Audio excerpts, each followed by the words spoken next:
नमस्कार, मैं हूं आपका दोस्त दीपक भंडारी और आप देख रहे हैं D4U न्यूज। पंजाब में विधानसभा चुनावों का ऐलान हो चुका है।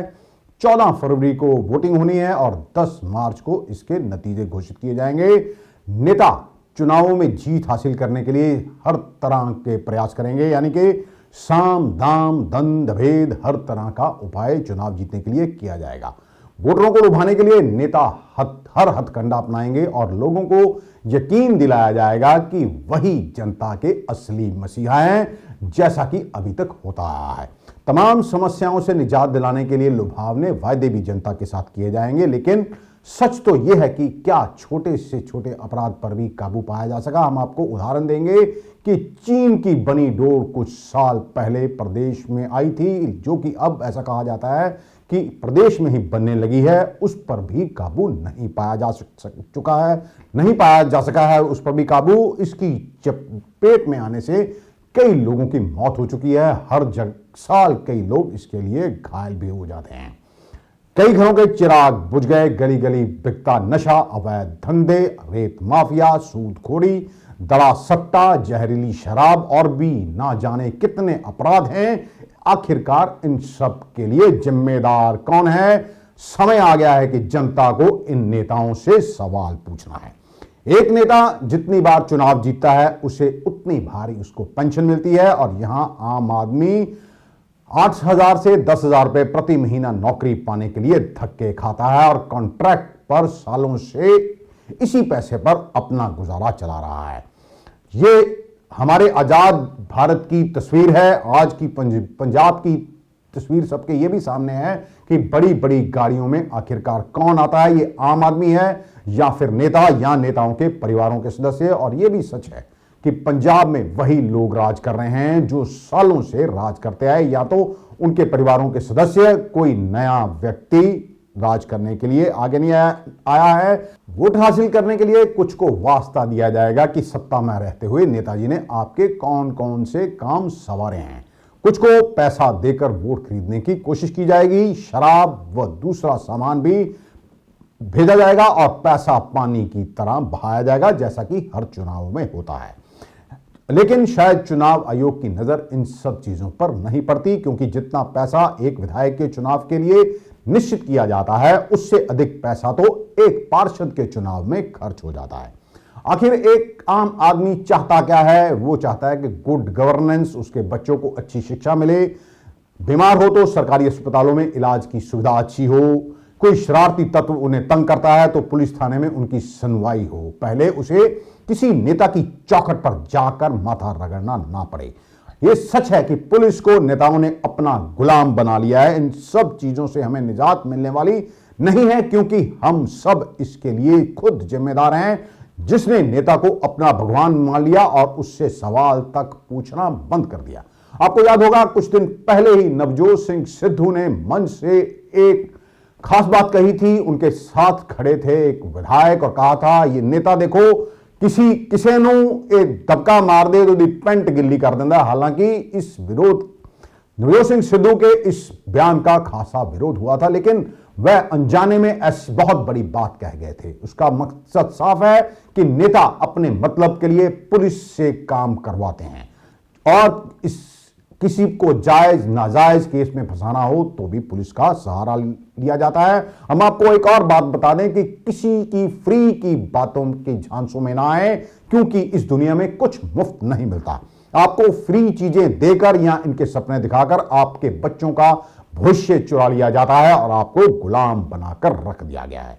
एक आदमी मात्र इतना चाहता है कि उसे अपना सही काम करवाने के लिए दफ्तरों के धक्के ना खाने पड़े और हर जगह रिश्वत ना देनी पड़े। एक बात हमारी समझ में नहीं आती, क्या ये नेता सचमुच सेवा करना चाहते हैं जैसे कि ये दावा करते हैं? तो अभी तक गरीबी दूर क्यों नहीं हुई? हमारी तमाम समस्याएं जस की तस क्यों हैं?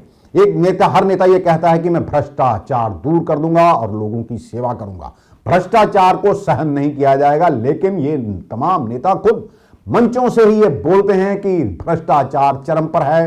पैसे के बिना किसी दफ्तर में काम नहीं होता। हमारे देश को आजाद हुए 75 साल से ज्यादा हो गए हैं। अब आपको फैसला करना है कि क्या भ्रष्टाचार दूर हुआ या नहीं। क्या कहीं कोई नेता आपको ऐसा मिला जिसने सेवा ना की हो और जिसने सेवा की हो और मेवा ना खाया हो। चुनाव आ चुके हैं, नेता आपके घर आएंगे, हाथ जोड़ेंगे, ये सब आपके सच्चे सेवक हैं, ऐसा आपको यकीन दिलाने की कोशिश भी की जाएगी। लेकिन किसी भी पार्टी या नेता को वोट देने से पहले जरूर सोच लें कि आखिरकार आम जनता को मिला क्या। आपकी औकात नेताओं ने 2 रुपए किलो अनाज और 20 रुपए प्रति किलो दाल के अलावा प्रति महिला को 1-1 हजार या 2-2 हजार रुपया देने तक बनाकर रख दी है। यह सच है कि आम आदमी गरीब होता गया और नेता और उनके चमचे अमीर होते गए। उनके पास पैसा कहां से आया ये सब जानते हैं, लेकिन कोई बोलता नहीं। ये सामने आ चुका है कि सभी राजनीतिक पार्टियों के नेता आपस में मिले हुए हैं, इसलिए सत्ता में आने पर ना तो एक दूसरे पर कार्रवाई होती है बल्कि एक दूसरे पर मेहरबानी की जाती है। यदि कोई एजेंसी उन पर हाथ डालती है तो उन्हें बचाया जाता है। आम आदमी तो सुबह काम पर जाता है और शाम को थका हारा अपने घर पर आता है। उसे अगले दिन की चिंता सताने लगती है। वह रोजमर्रा की समस्याओं से ही बाहर नहीं निकल पा रहा।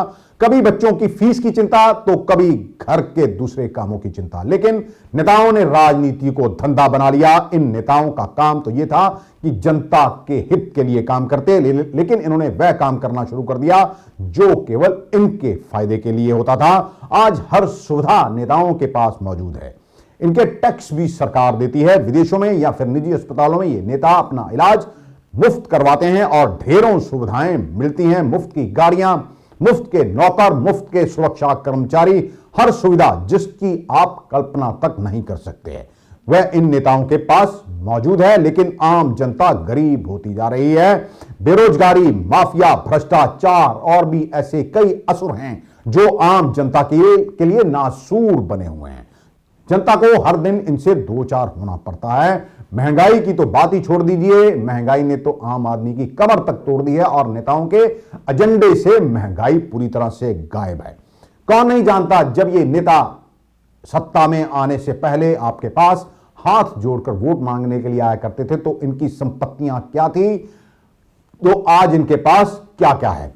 कोई भी पार्टी का नेता हो दूसरी पार्टी के नेता को चोर कहता है और मन से खुलेआम एक दूसरे पर चोर होने के आरोप लगाए जाते हैं। अगर हम पिछले 30 सालों की पंजाब की राजनीति की बात करते हैं तो पंजाब की राजनीति में सत्ता पर काबिज केवल 2 पार्टियां रही हैं। कर्जा और पंजाब पर चढ़ता गया। आज पंजाब पर करीब करीब 4 लाख करोड़ रुपए से अधिक का कर्जा हो गया है। इसके लिए आखिरकार जिम्मेदार कौन है? बेरोजगारी बढ़ी है, युवाओं के लिए रोजगार नहीं है, जिस कारण हमारे युवा हर साल विदेश को जा रहे हैं। लाखों युवा विदेश को जा रहे हैं और करोड़ों रुपया यहां से बाहर जा रहा है। जो युवाओं को जो दिमाग अपने देश को आगे ले जाने के लिए प्रयोग करना चाहिए था वह बाहर जाकर विकास उनका कर रहे हैं और कई अहम पदों पर बैठे हुए हैं। आज एक मां बाप भी खुद चाहते हैं कि बच्चे इस जो गंदी राजनीति हो चुकी है, इस गंदगी से बच्चों को दूर भेज दिया जाए, क्योंकि हालात ही ऐसे बना दिए गए हैं। आप कहीं भी काम करवाने के लिए जाते हैं तो पैसे के बिना काम नहीं होता। ये हम नहीं कह रहे, ये सब नेता मन से ही ऐलान करते आए हैं। एक दूसरे पर आरोप लगाने से चूकते नहीं। हर बार कहते हैं कि हमारी सरकार आएगी तो भ्रष्टाचारियों को सलाखों के पीछे भेज दिया जाएगा। यहां एक नेता है, नाम नहीं लेंगे, उनके पास तो मंच पर हाथ में उनके एक डायरी रहती थी और ये कहते थे और लोगों को दिखाते वो थकते नहीं थे कि इस डायरी में तमाम नेताओं के नाम मैंने लिख लिए हैं, तमाम अधिकारियों के नाम लिख लिए हैं जो रिश्वतखोरी कर रहे हैं। सत्ता में आए तो इन्हें सबक सिखाया जाएगा। लेकिन अभी तक आखिरकार इन भ्रष्ट अधिकारियों या नेताओं को सबक क्यों नहीं सिखाया गया, यह सबसे अहम सवाल है। क्या भ्रष्टाचार कम हुआ? क्या अपराध कम हुआ? क्या लोगों को न्याय समय पर मिला? क्या जो आपका जायज काम है उसके लिए आपको दफ्तरों में धक्के नहीं खाने पड़े? क्या तहसील में रजिस्ट्री आपकी बिना पैसे होती है या आपका लाइसेंस बिना पैसे के बनता है? ये तमाम सवाल हैं जिनका जवाब जनता को अपने नेताओं से पूछने का समय आ गया है। सारे सिस्टम को नेताओं ने अपना गुलाम बनाकर रख लिया है। ऐसा अगर कहें तो कुछ गलत नहीं होगा। आज भी कुछ हालात सुधरे नहीं हैं। नशे को लेकर ही वर्ष 2017 में आपको याद होगा कैप्टन अमरिंदर सिंह ने गुटका साहब की सौगंध खाई थी और कहा था कि नशे को मैं खत्म कर दूंगा। 4 सप्ताह में उन्होंने नशा खत्म करने की बात कही थी, लेकिन सरकार चली गई, 2 मुख्यमंत्री बदल दिए गए। क्या नशा खत्म हुआ? आज भी हर गांव गली नुक्कड़ में नशा आसानी से मिल जाता है और यह नशा बेचता कौन है यह सबको पता है कि हर एक अपराध के पीछे किसी ना किसी बड़े नेता का हाथ जरूर होता है और हमारा समाज पूरी तरह से बटा हुआ है। कुछ लोग राजनीतिक पार्टियों के नाम पर बटे हुए हैं, कुछ लोग धर्म व जात के नाम पर बटे हुए हैं और कुछ अमीर और गरीब हैं इसलिए वो बटे हुए हैं। लेकिन यहां हमारी राय भिन्न है, हमारा भिन्न है। हमारा लोगों से आग्रह है कि वे अपने वोट का इस्तेमाल जरूर करें। यदि आपको कोई नेता पसंद नहीं है तो भी वोट डालने जरूर जाएं, क्योंकि अक्सर ऐसा देखने में आया है कि बहुत से लोग हैं जो वोट देने के लिए नहीं जाते। और वैसे भी इस बार 5 जो पार्टियां बड़ी हैं वो पंजाब में विधानसभा चुनावों में हैं। पहली पार्टी है कांग्रेस, दूसरी श्रोमणी अकाली दल और उनका बसपा के साथ गठबंधन है, तीसरी पार्टी है भाजपा जिसका पूर्व मुख्यमंत्री कैप्टन अमरिंदर सिंह की पंजाब लोक कांग्रेस के साथ गठबंधन हुआ है, चौथी पार्टी है आम आदमी पार्टी और 5वीं पार्टी का ऐलान हाल ही में किसानों ने किया है।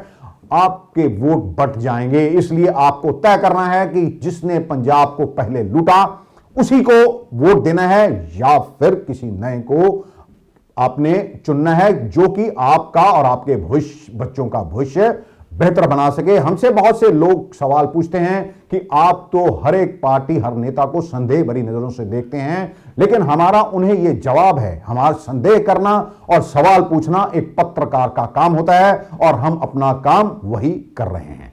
और यह सच है कि नेता वही काम करते हैं जो जिसमें उन्हें अपना फायदा दिखता है। अपने फायदे के अनुसार ही उनके अधिकार क्षेत्र में आने वाले तमाम अधिकारियों की नियुक्तियां की जाती हैं, फिर माल मिल बांटकर खा लिया जाता है। नवजोत सिंह सिद्धू जो कि कांग्रेस के प्रदेश अध्यक्ष हैं, वो आपको याद होगा खुले मन से उन्होंने ये कहा था कि 2 मुख्यमंत्रियों ने 900 एकड़ जमीन मोहाली के आसपास कब्जा रखी है। अगर हम पूरे पंजाब की बात करें तो कितनी जमीनों पर नेताओं और अधिकारियों का कब्जा होगा? आखिरकार वह नेता कौन है, कौन अधिकारी हैं जिन्होंने पंजाब को लूट लिया?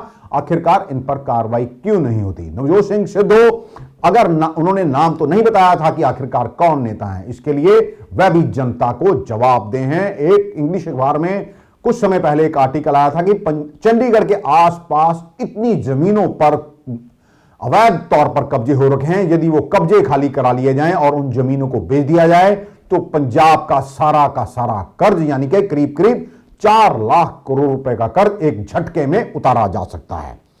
इन सभी पार्टियों के नेता मान रहे हैं कि लूट हो रही है। आखिरकार फिर सरकारी एजेंसियां क्या कर रही हैं? यदि नवजोत सिंह सिद्धू सच बोल रहे हैं तो जमीनों को मुक्त कराने के लिए आखिरकार हमारी एजेंसियों ने क्या कदम उठाए? और यदि नवजोत सिंह सिद्धू झूठ बोल रहे हैं तो उनके खिलाफ भी कार्रवाई की जानी चाहिए थी, क्योंकि वह जनता को गुमराह कर रहे हैं। आपको एक बात और याद दिलाना चाहूंगा, कुछ समय पहले हमने ही एक खबर ब्रेक की थी जिसमें यह सामने आया था कि अमृतसर के Jallianwala Bagh memorial civil hospital में सीनियर मेडिकल अधिकारी की ओर से यह दावा किया गया था यहां पर फर्जी धाराओं के पर्चे बनाए जाते हैं, जिसमें 325, 326 की धारा लगाई जाती है। उन्होंने कई मेडिको लीगल जो सर्टिफिकेट बनाए गए थे उनको रद्द भी करवा दिया था, लेकिन अभी तक वह लोग सामने नहीं आ पाए हैं जिन्होंने ये जाली पर्चे बनवाए।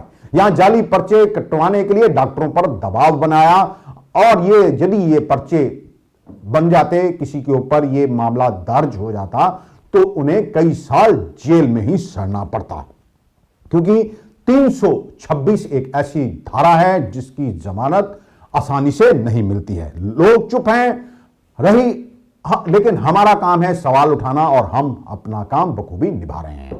हमने आपको जैसे पहले बताया कि इस बार 5 पार्टियों के नेता चुनाव में हैं, यानी कि 117 विधानसभा चुनाव सीटों पर कुल 915 उम्मीदवार होंगे और अगर हम इनमें से कुछ को भ्रष्ट आदों को भी मान लिया जाता है तो पंजाब को इन लोगों ने बेच दिया, जबकि पंजाब की जनसंख्या 3 करोड़ से अधिक है। लोगों को सवाल उठाने होंगे। हमारा गैर सामाजिक संगठन है, उन पर भी सवाल हम उठा रहे हैं कि आखिरकार वह क्या कर रहे हैं। कहने को तो उन्होंने बड़े बड़े संगठन बना रखे हैं, लेकिन क्या वह अपने फायदे के लिए बना रखे हैं? वह इन नेताओं की ओर से किए जा रहे गोलमाल को आखिरकार जनता के सामने क्यों नहीं लाते हैं? लोगों से भी हमारा आग्रह है कि छोटे छोटे लालच में पड़ना बंद कर दें। यदि कोई स्कीम आती है तो उसका जो फायदा है केवल असली हकदार को मिलना चाहिए। ऐसा नहीं आप भले चंगे हैं और बुढ़ापा पेंशन और विधवा पेंशन ले लें, आप कमाने की क्षमता रखते हैं और आप मुफ्तखोरी में पड़ जाएं, जिससे देश का, समाज का और आपका भविष्य अंधकार में चला जाएगा, क्योंकि सभी को अपना हिस्सा मिल रहा है। चुनाव में किसी को एक चुना जाना है, जो आएगा वह क्या जनता का खून चूसने के लिए आएगा? यह भी सबसे बड़ा सवाल है, क्योंकि पिछले 75 सालों से जनता पिसती आ रही है। बुद्धिजीवी तो यहां तक कहने लगे हैं कि पंजाब को उतना गोरे अंग्रेजों ने नहीं लूटा जितना ये काले लूट रहे हैं। हम आपको फिर याद दिला रहे हैं नवजोत सिंह सिद्धू के उसी कथन की, जिसमें उन्होंने कहा था थानेदार को यदि ये नेता धक्का मारता है तो उसकी पैंट गीली हो जाती है। इससे साफ जाहिर है कि नेताओं के दबाव में पुलिस काम करती है। कोई भी नियुक्ति नेताओं के बिना नहीं होती है, फिर अपनी मर्जी के मुताबिक वह नेता पुलिस से काम लेता है। आपको ऐसा दिख रहा होगा, ये नेता वही बार बार चेहरे सामने आ रहे हैं जो पिछले कई सालों से या तो वह राज कर रहे हैं पंजाब पर या फिर उनके परिवार राज कर रहे हैं।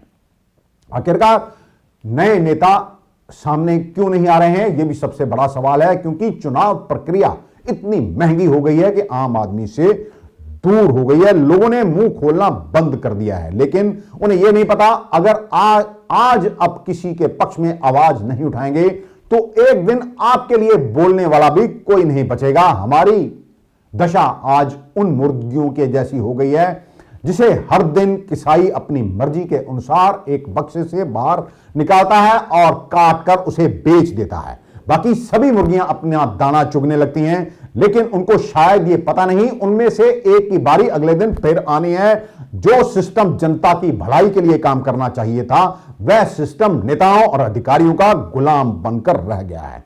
आखिरकार आम आदमी करे तो क्या करे? आम आदमी को सोची समझी साजिश के तहत शिक्षा से वंचित कर दिया गया। सरकारी स्कूलों का हाल क्या है, यह किसी से छुपा नहीं है। अधिकारियों और नेताओं के बच्चे या तो फिर बड़े बड़े प्राइवेट स्कूलों में पढ़ते हैं या फिर विदेशों में पढ़ते हैं। अपना इलाज ये है वे विदेशों से कराते हैं या फिर बड़े बड़े अस्पतालों में इनका इलाज होता है। ये आखिरकार अपना इलाज या वहां से क्यों नहीं करवाते, या फिर अपने बच्चों को उन्हीं स्कूलों में क्यों नहीं पढ़ाते जहां पर हमारी आम जनता के बच्चे पढ़ रहे हैं। सड़क बना दी गई, गली बना दी गई, नालियां बना दी गई। ये आमतौर पर नेताओं को ऐसा कहते सुना जाता है और कहा जाता है मैंने सीवरेज सिस्टम ठीक करवा दिया। इन नेताओं को शर्म आनी चाहिए कि 75 सालों में आखिरकार इन्होंने हमारे देश व समाज को क्या दिया और हमें किस दिशा में ले गए। हमें भिखारी तक बना दिया गया। गलियां, सड़कें, नालियां बनवाना कोई विकास नहीं होता है। विकास तो वो है जिसमें आपके बच्चों को रोजगार मिले, आपकी बेहतरी हो, आप खुद को सुरक्षित महसूस करें। यह भी सामने आ चुका है कि किस तरह नियुक्तियां करने के लिए लाखों रुपए की रिश्वत ली जाती है। हम नहीं कह रहे, एक डीजीपी स्तर के अधिकारी की ओर से यह कहा गया था कि एसएसपी की नियुक्ति करने के लिए 40 से 50 लाख रुपए की रिश्वत देनी पड़ती है। यह तो एक विभाग है, इस तरह कई डिप्टी कमिश्नर और कई बड़े बड़े अधिकारियों की तैनाती होती है, क्या उसमें भी पैसे लिए जाते हैं? सबसे बड़ा सवाल है। यही बाद में यही बात विधानसभा में भी सामने आई थी जब दो मंत्री आपस में इसी बात को लेकर भिड़ गए थे, लेकिन सभी राजनीतिक पार्टियों ने इस पर चुप्पी साध ली, जबकि इसे राजनीतिक मुद्दा बनाना चाहिए था, क्योंकि हर राजनीतिक पार्टी का नेता जब सत्ता में आता है तो वह वही करता है। जो अधिकारी पैसे नहीं देता या फिर नेता के कहे के अनुसार काम नहीं करता है, उसकी पोस्टिंग ऐसी जगह कर दी जाती है जहां उसे पानी पिलाने के लिए कोई कर्मचारी भी नहीं होता है। ऐसे में हम बेहतर समाज की कल्पना भी कैसे कर सकते हैं? और यदि हम ऐसा सोचते हैं कि हम बेहतर समाज की ओर जा रहे हैं तो इससे बड़ी मूर्खता हमारे लिए कोई कुछ नहीं होगी, क्योंकि जो अधिकारी पैसे देकर अपनी नियुक्ति करवाएगा फिर वह जनता के लिए काम नहीं करेगा, वह तो केवल तो केवल उस नेता के लिए काम करेगा जिसने उसकी नियुक्ति करवाई, और उसका ध्यान सबसे पहले होगा कि जो पैसा देकर उसने नियुक्ति की है उस पैसे की पहले वह भरपाई करेगा और उससे कई गुना अधिक वो पैसे कमाएगा। ऐसे में लोगों को इंसाफ की उम्मीद करना ही छोड़ देना चाहिए। युवा को किसी भी देश का भविष्य इसलिए कहा जाता है क्योंकि उसमें काम करने की क्षमता होती है, उसकी आवाज में वह ताकत होती है। यदि वह एकजुट हो जाए तो बेहतर समाज का निर्माण कर सकता है। लेकिन आज युवाओं को एक सोची समझी साजिश के तहत विदेशों को भेजा जा रहा है, वह वहीं पर सेटल भी हो रहे हैं। एक विधायक अपने हलके का राजा होता है और एक मंत्री अपने उस विभाग का राजा होता है और मुख्यमंत्री पूरे प्रदेश का ही राजा होता है। जनता जो सदियों से उसका काम है टैक्स देना और टैक्स देते आ रही है, और हमें पूछने का अधिकार नहीं कि पंजाब की इस हालत के लिए जिम्मेदार कौन है। और नेता हमारे सवालों का जवाब देना भी पसंद नहीं करते हैं। आपको किसान आंदोलन की बात करना हम नहीं भूलेंगे क्योंकि किस तरह से शांतमय तरीके से आंदोलन चला और उन्होंने अपनी बातें भी मनवा ली। लोगों को भी एकजुट होना होगा। मात्र घर में बैठकर या चाय की दुकान पर यह चर्चा करने से कि नेता चोर हैं, उससे कुछ नहीं होगा। भले मंच से, खुले मंच से नेता को यह कहना होगा कि तुमने ये काम गलत किया है और हम तुम्हें वोट नहीं देंगे। आज 10-10, 20-20 सुरक्षा कर्मचारी नेताओं की सुरक्षा करने के लिए लगे होते हैं। राजनीति में सभी एक ही थैली के चट्टे बटे हैं, ऐसा भी कुछ नेताओं की ओर से कहा जा चुका है। आपको यह भी आप ध्यान रखिए, जब कभी कोई नेता सड़क पर गुजरता है उसकी गाड़ियों को काफला, तो किस तरह वह हूटर बजाते हुए जाते हैं जैसे कोई भगवान जा रहा हो, और जनता को उनके सामने सर झुकाना चाहिए कि हमारे भगवान निकल रहे हैं, भले ही कितनी भी भीड़ क्यों ना हो। आम आदमी को तो इन लोगों ने कीड़े मकोड़े बनाकर रख दिया है। आज वैसे अगर हम कहें तो इन सब हालातों के लिए जनता खुद जिम्मेदार है। एक और बात, सरकार चाहे जो भी हो, चुनाव जब आते हैं तो करोड़ों रुपए विज्ञापनों पर खर्च कर दिए जाते हैं। क्या यह पैसा नेता अपनी जेब से खर्च करते हैं या जनता के टैक्स से दिए गई उनकी गाड़ी कमाई से? इस गाड़ी कमाई को इश्तिहारबाजी में उड़ा दिया जाता है। यही सबसे आम सवाल है। जो वायदे पूरे नहीं किए होते वह भी वायदे विज्ञापन देकर पूरे किए जाने के दावे किए जाते हैं ताकि जनता को बेवकूफ बनाया जा सके। आज हमें भी एकजुट होना होगा। हम ये नहीं कहते हैं कि कोई हिंसा करे, हम हिंसा के खिलाफ हैं, लेकिन ऐसा नहीं है कि आपके अधिकारों पर कोई डाका डाले और आप चुप रहें। हम ऐसा भी नहीं कह रहे कि ईमानदारी खत्म हो चुकी है। आज भी ईमानदार अधिकारी मौजूद हैं, लेकिन उन्हें अपने ढंग से काम करने नहीं दिया जा रहा। हम आपको एक और कहानी सुनाएंगे कि एक बार एक राजा की ओर से टैक्स इतने बढ़ा दिए गए अपनी जनता के ऊपर कि जनता का जीना हराम हो गया, और राजा को बड़ा अचंभित सा हुआ जब कोई भी सामने बोलने के लिए नहीं आया। उसने और टैक्स लगा दिए, यहां तक कि जब काम करने के लिए कोई व्यक्ति पुल के ऊपर से गुजरता तो उसे कोड़े मारने की सजा भी राजा की ओर से सुना दी गई, लेकिन किसी ने मुंह नहीं खोला। और एक दिन कुछ लोग इकट्ठे होकर राजा के दरबार में जा पहुंचे तो राजा बड़ा खुश हुआ कि शायद मेरे जो तशद्दुद है, जो मेरी तरफ से इनके ऊपर अत्याचार किए जा रहे हैं, वो इतने बढ़ गए हैं कि अब इनमें सहन शक्ति खत्म हो गई है। तो राजा ने उनकी फरियाद सुनी तो उनमें से जो प्रतिनिधि आए थे उनका यह कहना था कि राजा जी, आपने कोड़े मारने के लिए जितने लोग लगा रखे हैं वह कम हैं, क्योंकि हमें काफी समय तक अपनी बारी का इंतजार करना पड़ता है, इसलिए आप कोड़े मारने वालों की संख्या बढ़ा दीजिए ताकि हम समय पर अपने काम पर जा सकें। आज हमारी हालात उसी तरह बनाकर रख दी गई है। एक पार्टी ओर से करवाए गए सर्वेक्षण में सामने आया था कि नेता 5-5 हजार रुपया लेकर काम करवा रहे हैं, और इसकी पुष्टि तब हुई जब अमृतसर के कुछ पार्षदों की ओर से एक विधायक के ऊपर सवाल खड़े किए गए और कहा गया यह विधायक चोर है, सारे उल्टे सीधे काम यह विधायक करता है, पुलिस से पैसे लेता है, लोगों की जमीनों पर कब्जे करता है, और ये तमाम आरोप लगाए जाने के बावजूद भी सभी राजनीतिक पार्टियों के नेता आखिरकार खामोश क्यों हैं? क्योंकि ये सभी वही करते हैं ऐसा। यदि ये चुप रहते हैं तो लोग यही समझने लगेंगे। लोगों को समझना होगा कि आखिरकार उन्हें क्या मिला इस आजाद भारत में और नेताओं को क्या मिला।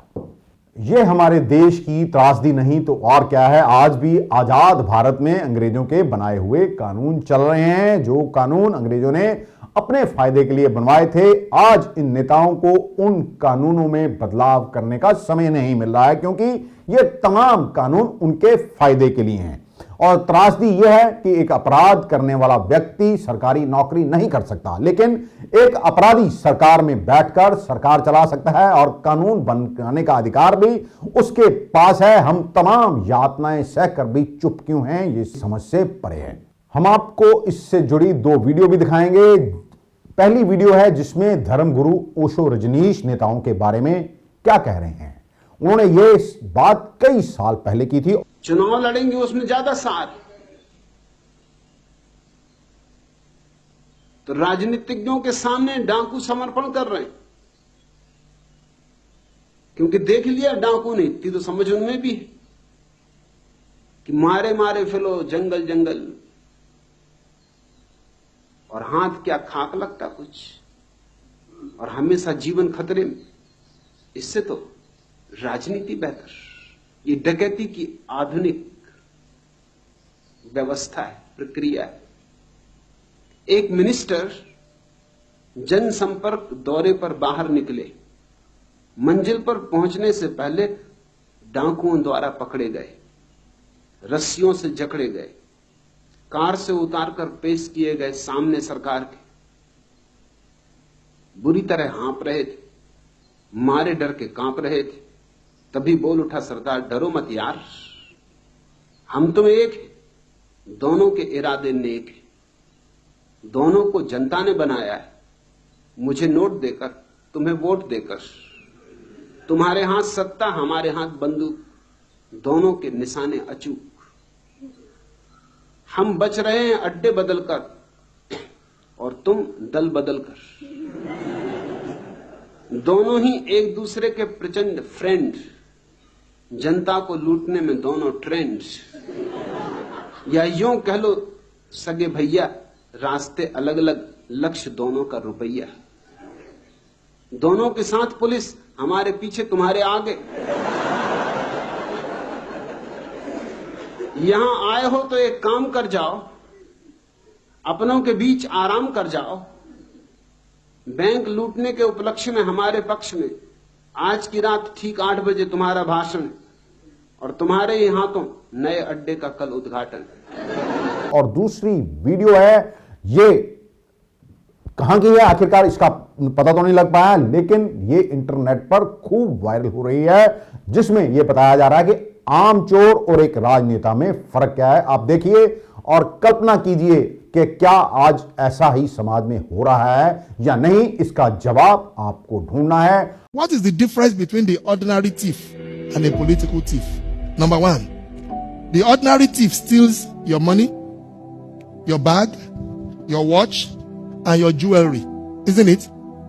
But the political thief steals your future, your career, your education, your health, and your business. Number two, the hilarious part is that the ordinary thief will choose whom to rob. But you are the one who choose the political thief to rob you. Because we choose them. We vote them. We blindly say we are not blind. Who is deceiving who?